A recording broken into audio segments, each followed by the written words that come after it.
यीशु मसीह के नाम से सबको जय मसीह की। आज का वचन है नीति वचन, उसका 5 अध्याय 6 वचन। इसलिए उसे जीवन का समथर पथ नहीं मिल पाता। उसके चाल चलन में चंचलता है, परंतु उसे वह आप नहीं जानती। मेरे प्रियो, हम नीति वचन जो किताब है, जो परमेश्वर ने राजा सुलेमान के द्वारा लिखा है, परमेश्वर के द्वारा ही, यानी कि परमेश्वर के आत्मा के द्वारा ही राजा सुलेमान ने इस नीति वचन को लिखा है। जो परमेश्वर का वचन है वह आज भी हमसे बातें करता है, वह जीवित है। परमेश्वर इसलिए हमें दिया है कि एक सही मार्ग दिखाए, हमें किस मार्ग में चलना है उस मार्ग को हमें दिखाता है। छोटे बच्चों के लिए क्यों ना हो, जवान बच्चों के लिए क्यों ना हो, बुजुर्ग व्यक्तियों के लिए क्यों ना हो, महिलाओं के लिए क्यों ना हो, पुरुष के लिए क्यों ना हो, पति के लिए क्यों ना हो, पत्नी के लिए क्यों ना हो, हर कैटेगरी के लोगों के लिए शिक्षा परमेश्वर का वचन में मिल जाता है। हर व्यक्ति अपने रिश्तों को किस तरह निभाना चाहिए वो भी मिल जाता है। जहाँ पे हम रहते हैं हमें कैसे रहना चाहिए, किससे कैसे बर्ताव करना चाहिए, सब कुछ परमेश्वर का वचन हमें सिखाता है।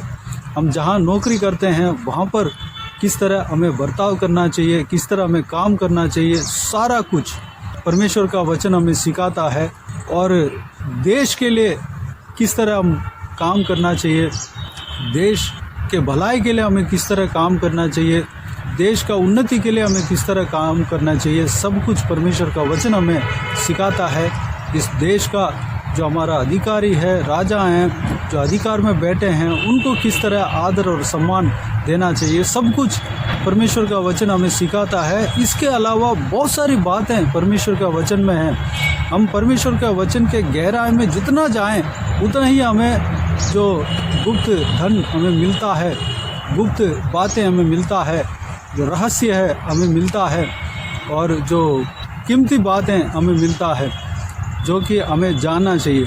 हम जितना परमेश्वर का वचन को पढ़ते हैं उतना ही हम जान पाएंगे। इसलिए परमेश्वर का वचनों के लिए ज़्यादा से ज़्यादा हमें समय बिताना चाहिए। जितना हो सकता है उतना हम समय को देना चाहिए और परमेश्वर का वचन को मनन करना चाहिए।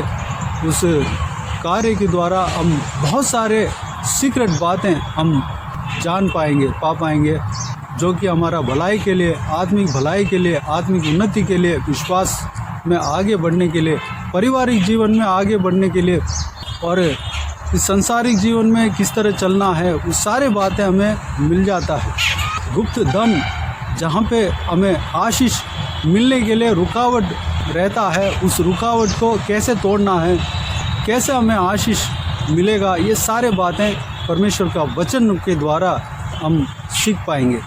मेरे प्रियो, यहाँ पर आज के दिन में जो वचन हमने पढ़ा है, जो हमें परमेश्वर के द्वारा मिला है, जो हम मनन करने के लिए हमने लिया है, उसमें इस तरह कहा गया है कि इसलिए उसे जीवन का समथर पथ नहीं मिल पाता। उसके चाल चलन में चंचलता है, परंतु उसे वह आप नहीं जानती। ये किस विषय के बारे में यहाँ पर परमेश्वर का वचन कहता है? जो पराई स्त्री है, जिसका अंदर व्यभिचार का गुण है, जिसके अंदर अपने सुंदरता को दिखाकर वह सामने वालों को भरमाने का एक तंत्र सोच है, एक चतुर सोच है, उस स्त्री के विषय में यहाँ पर कहा गया है। तीसरा वचन में हम इस तरह पढ़ते हैं कि क्योंकि पराई स्त्री के ओठों से मधु टपकता है और उसकी बातें तेल से भी अधिक चिकनी होती है। 4 वचन में इस प्रकार कहा गया है, परंतु इसका परिणाम नागदोना सा कड़वा और 2 धारी तलवार सा पैना होता है। मेरे प्रियो, हम जो भी देखते हैं, जो भी हमें सुंदर लगता है, अच्छा लगता है, हो सकता है हमें बाहर से बहुत ही सुंदर लगता होगा, अच्छा लगता होगा, वो उनके जो सुंदरता है, उस किसी भी विषय का जो सुंदरता है हमें आकर्षित करता होगा, लेकिन हमें उसका सच्चाई को जानना है। जो सुंदर दिखता है वह सही में सुंदर है या नहीं है, उस बात को हमें समझना है, जानना है।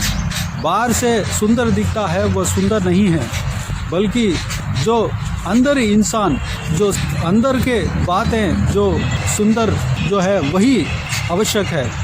बाहर से हम देखकर हम अपने आप को धोखे में, फंदे में नहीं डाल देना चाहिए। मेरे प्रियो, जो आंखों की अभिलाषा होता है उसमें हमें नहीं गिरना चाहिए। आदम के समय में जब हवा, आदम के पत्नी हवा, जिस फल को परमेश्वर ने खाने के लिए मना किया था, उस फल को देखकर वह फंदे में फंसा। फल को देखकर आंखों की अभिलाषा उनके अंदर आया और उस फल के सुंदरता को देखने में मनोहर रहा। उस सुंदरता को देखकर वह भरमाया गया, जबकि वह जानती थी, आदम भी जानता था कि इस फल को नहीं खाना है, फिर भी वह उस सुंदरता में, उस सुंदरता के जाल में फंस गया। मेरे प्रियो, जो सुंदर दिखता है वह वाकई में सुंदर है या नहीं, हमें जांचना अवश्य है। उसके लिए हमें परमेश्वर का वचन में रहना अवश्य है। जो सुंदर दिखता है वह सुंदर है कि नहीं, हमें जानना है। मेरे प्रियो, भरमाने वाली बातों में हमें फंसना नहीं चाहिए। हम किसी वस्तु को देखकर, उसके सुंदरता को देखकर हमारे मन में उसके ऊपर अभिलाषा नहीं रखना चाहिए। कोई उस वस्तु को पाने का अभिलाषा यानी कि मोह नहीं रखना चाहिए। किसी भी वस्तु ले लीजिएगा, अगर कोई सुंदर सा घर बन रहा है, घर बना रहे हैं, उसके ऊपर जो आंखों की अभिलाषा रखकर उस घर को पाने का इच्छा, चाहत, जो कि वो भी एक परमेश्वर के खिलाफ की बात है, मूर्ति पूजा है। परमेश्वर का वचन इस बात को अच्छी तरह बताता है। किसी भी वस्तु के ऊपर हमें इच्छा यानी कि अभिलाषा में नहीं फंसना चाहिए। जो जवान बच्चे हैं वह कोई अपने लाइफ पार्टनर को खोजने में इस तरह की गलतियां कभी कर जाते हैं।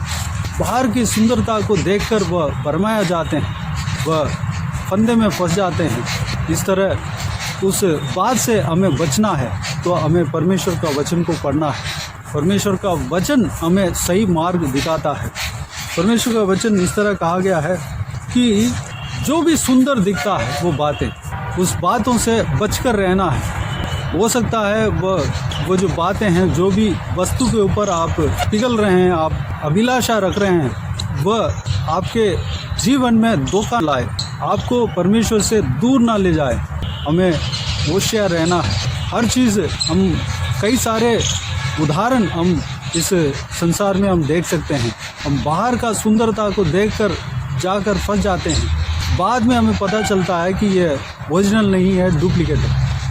वैसे जवान बच्चे, लड़कियां बाहर के सुंदरता को देखकर वह जाके फंदे में जाकर फंस जाते हैं। लड़के, जवान बच्चे बाहर के सुंदरता को देखकर अभिलाषा में जाके फंदे में फंस जाते हैं। ये अभिलाषा से बचना है तो हमें क्या करना है? हमें इस बहुमूल्य वचन में, इस अध्याय में पहला और दूसरा वचन को मैं पढ़ना चाहूँगा। हे मेरे पुत्र, मेरी बुद्धि की बातों पर ध्यान दे, मेरी समझ की और कान लगा, जिससे तेरा विवेक सुरक्षित बना रहे और तू ज्ञान के वचनों को थामे रहे। मेरे प्रियो, परमेश्वर का वचन यानी कि परमेश्वर का बुद्धि की बातों पर ध्यान देना है और उनके समझ की बातों की ओर कान लगाना है। हमें परमेश्वर का वचन को पढ़ना है, परमेश्वर का वचनों को सुनना है, परमेश्वर का आवाज़ के ऊपर कान लगाना है। हम परमेश्वर का वचनों को पहला स्थान देंगे। परमेश्वर का वचन क्या बोलता है उस बात को हम मनन करेंगे। परमेश्वर का वचन के अनुसार जब हम चलेंगे तो ये सारे भरमाने वाले बातों से हम बच सकते हैं। सुंदरता को दिखाकर हमें जाल पर गिराने वाली बातों से हम बच सकते हैं। शैतान जो है, हम विश्वास में रहना शैतान को अच्छा नहीं लगता, हम प्रभु में रहना शैतान को अच्छा नहीं लगता। इसलिए वह जिस तरह हवा को भरमाया उस तरह कोई भी एक गलत बात को आपके सामने लाएगा, आपके आंखों के सामने लाएगा, ताकि आप उसके ऊपर अभिलाषा रखें, आप उस चीज़ की ओर से खींचा जाए, इस तरह की बहुत सारे टैक्टिक्स करेगा। लेकिन हमें इस चीज़ों से बचना है। हमें यह समझना है जो भी हम देखते हैं, जो भी हम इस शरीर की आंखों से देखते हैं, जो इस शरीर की आंखों से जो सुंदर लगता है वह वाकई में सुंदर या नहीं है, वह परमेश्वर के वचन की ओर से हमें पता लगेगा। अगर कोई इंसान को हम देख रहे हैं, वह इंसान किस हिसाब से, किस कैटेगरी के हैं, परमेश्वर के वचनों से हमें पता लगेगा। उनके ऊपर भरोसा करना है या नहीं है, परमेश्वर के वचनों की ओर हमें पता लगेगा। मेरे प्रियो, परमेश्वर का वचन हमें धोखा नहीं देता। कोई इंसान का जो रेकमेंड है वो भले वो गलत हो सकता है। हमारे पिता भी जो इस संसार में जो हमें मिला है वो भी इंसान है। वो अगर बोलें, हमारे लिए कुछ रेकमेंड करें, वो भी गलत हो सकता है। वो अगर शिक्षा दें, वो भी गलत हो सकता है। लेकिन उनके अंदर ये नहीं रहता कि मेरा बच्चा धोखे में फंस जाए, फंदे में फंस जाए, इस तरह उनके सोच में नहीं है। वह ये सोचते हैं कि मेरा बच्चा, मेरा बेटा या मेरा बेटी सही सलामत रहना है, भविष्य उनका अच्छा सा रहना है, इस तरह की वो सोचते हैं। लेकिन वो भी इंसान है, उनका सोच भी कभी भूल से गलत हो सकता है। लेकिन परमेश्वर का वचन कभी हमें धोखा नहीं देगा, इस बात को हमें समझना है। परमेश्वर का वचन के ऊपर जिन्होंने भरोसा कर लिया, वह अपनी ज़िंदगी में सक्सेस पा लिया, अपने जीवन में सक्सेस पा लिया, अपने जीवन सक्सेसफुली वह जी लेगा। मेरे प्रियो, इस वचनों में लिखा है, अगर हम गलत चीज़ को, भरमाने वाले चीज़ को अगर हम चुन लेते हैं तो उसका पथ जो है जीवन का पथ नहीं है, वह नाश के पथ है। उसके पीछे अगर जाएंगे तो हमारा जीवन जो है परमेश्वर से दूर हो जाएंगे, हम नाश की ओर चल पड़ेंगे। लेकिन हम परमेश्वर का वचन की ओर से चलेंगे, परमेश्वर का वचन जो मार्ग दिखाता है, उस मार्ग में जब हम चलेंगे, हम जीवन की ओर चलेंगे, हमें जीवन मिलेगा, हमारा मंजिल जो है सक्सेसफुल का होगा, हम अनंत जीवन में प्रवेश कर पाएंगे। इस संसार के जीवन में भी सक्सेस हम प्राप्त कर पाएंगे। जो इस संसार में हम देख के अभिलाषा करने को मन में आता है, वो जो है शैतान की ओर से है। चंचलता उसके अंदर होगा, उसके अंदर चंचलता है। हमें भरमाने के लिए वो पूरी तरह वो कोशिश करेंगे। सामने जो भी हमें भरमाने के लिए कोशिश करता है, शैतान की ओर से जो भी इस तरह की बातें हमारा जीवन में आता है, वो शैतान की ओर से है। उस विषय में चंचलता होगी, पूरी तरह हमें गिराने के लिए, भरमाने के लिए कोशिश करेंगे। हमें जो परमेश्वर के खिलाफ जो भी बात है, किसी के ऊपर हमें भरोसा नहीं करना है। परमेश्वर के खिलाफ कोई बातों में हम ध्यान नहीं लगाना है। हमारा आँख, हमारा नज़र को बचा कर रखना है, हमारा सोच विचार को सही रखना है। परमेश्वर का वचन जिस तरह कहता है उस तरह रखना है, और आँखों की अभिलाषा से बचा कर रखना है। इस सारे बातों के लिए अपने आप को परमेश्वर के हाथों में समर्पित करें। जवान बच्चे इस वचनों को अच्छी तरह खास करके पढ़ना है, क्योंकि जवानी के समय में बहुत सारे बातें जो शैतान की ओर से आता है, जवानी के समय में परमेश्वर से दूर करने की बातें उनके जीवन में आ सकता है। उस सारे बातों से बचने के लिए हमें परमेश्वर का वचन में स्थिर रहना अवश्य है। आइए इस सारे बातों के लिए परमेश्वर को धन्यवाद दें। सारे बातों के अनुसार चलने के लिए अपने आप को परमेश्वर के हाथों में समर्पित करें। आइए हम प्रार्थना में जाएं। प्यारे पिता, दयालु परमेश्वर, आपको धन्यवाद देता हूं आज के हिसाब के बहुमूल्य वचन के लिए। आपको धन्यवाद देता हूं परमेश्वर, बीते हुए दिनों में हमें संभाला, बचाया, सुरक्षित रखा। आपको धन्यवाद देता हूं आज के हिसाब के बहुमूल्य वचन के द्वारा जो कुछ भी हमने मनन किया है पिता, सारे बातों के लिए आपको धन्यवाद देता हूं परमेश्वर। हम आँखों की अभिलाषा में ना फंसने पाएँ परमेश्वर। हमें जो इस शरीर के आँखों के द्वारा जो भी सुंदर दिखता है वह वाकई में सुंदर है या नहीं है, हम परमेश्वर आपके बहुमूल्य वचन के द्वारा हम जान सकते हैं परमेश्वर। उस सुंदरता में हम परमेश्वर जाके फंसने न पाएँ, हम परमेश्वर उस फंदे में उस सुंदरता के द्वारा जो हमें गिराने के लिए जो फंदा शैतान लगाता है, उस चीज़ को हम समझ नहीं पाएँ परमेश्वर। सुंदरता को देखकर हम भरमाने न पाएँ परमेश्वर। हम आपके वचनों में हम स्थिर रहने पाएँ, आपके वचनों पर हम कान लगाने पाएँ, आपके समझ की ओर कान लगाने पाएँ, आपके बुद्धि की बातों में ध्यान देने पाएँ परमेश्वर। अनुग्रह देना पिता। हालेलुया, धन्यवाद परमेश्वर। हमारा विवेक जो है सुरक्षित बना रहने पाएँ और हम आपके ज्ञान के वचनों को थामे रखने पाएँ परमेश्वर। अनुग्रह देना पिता। हालेलुया परमेश्वर, धन्यवाद। थामे रहने पाएँ, अनुग्रह देना परमेश्वर। आपके वचनों में हम रहने पाएँ परमेश्वर। हम आपके बहुमूल्य वचन को जब हम पढ़ते हैं तो हम सही मार्ग में चलते हैं परमेश्वर पिता। हम आपके साथ चलना शैतान को अच्छा नहीं लगता, इसलिए वह हमें गिराना चाहेगा, हमें आपसे दूर करना चाहेगा। उसके लिए कई सारा कोशिश भी वो कर सकता है, आँखों की अभिलाषा हमारे अंदर डालने के लिए कोशिश कर सकता है परमेश्वर। सारे फंदे से हमें बचाना पिता परमेश्वर। धन्यवाद। जो कोई भी जन इस वीडियो को देख रहे हैं उन सभी को इसी तरह सुरक्षित रखना, खास करके परमेश्वर छोटे बच्चों को, जवान बच्चों को आपके हाथ में सौंपते हैं, उन सभी को सुरक्षित रखना परमेश्वर। आपके मार्ग को छोड़कर कहीं भटकने ना पाएँ, अनुग्रह देना पिता। जो बाहर से सुंदर दिखता है और अंदर गंदगी है, वो अंदर से खोखला है परमेश्वर, उस बात को देखकर बरमाने न पाएँ परमेश्वर। हालेलुया, अपने आप को संभालने पाएँ। आपके सहारा परमेश्वर हर एक को चाहिए परमेश्वर। आप हर एक जनों को चलाना पिता परमेश्वर। आपके वचनों में स्थिर रहने के लिए अनुग्रह देना, आपके ज्ञान की ओर कान लगाने पाएँ, आपके बुद्धि को मनन करने पाएँ, ध्यान देने पाएँ, अनुग्रह देना परमेश्वर पिताजी। रोशनी में चलने पाएँ वह परमेश्वर। हर एक जन नाश के मार्ग को चुन लेना ना पाएँ परमेश्वर, बल्कि जीवन के मार्ग में चलते रहने पाएँ, अनुग्रह देना पिता। सारे जनों को इसी तरह आशीष देना, संभालना पिता।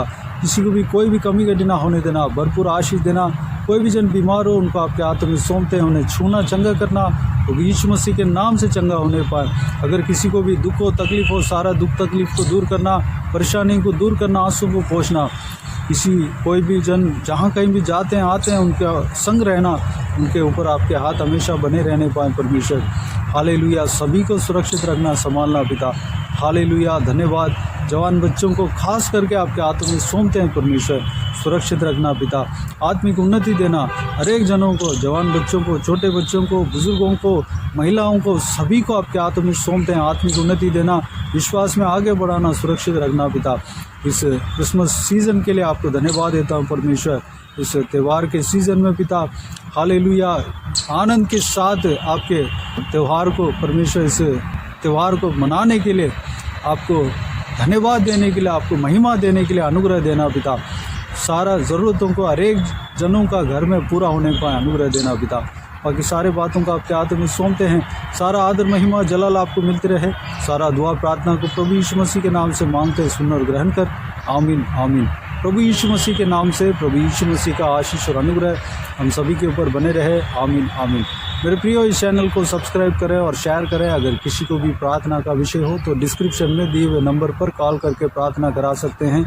हम आपके लिए प्रार्थना करेंगे। आप अपने व्यक्तिगत प्रार्थना में हमारे लिए प्रार्थना कीजिए। इस सेवकाई के लिए, इस सेवकाई का उन्नति के लिए, सेवकाई में जुड़े हुए हर एक जन के लिए, हर एक आत्मिक उन्नति के लिए, तरक्की के लिए, आत्मिक आशीष के लिए, संसारिक आशीष के लिए, पारिवारिक आशीष के लिए प्रार्थना करें। प्रभु यीशु आप सबको आशीष दे।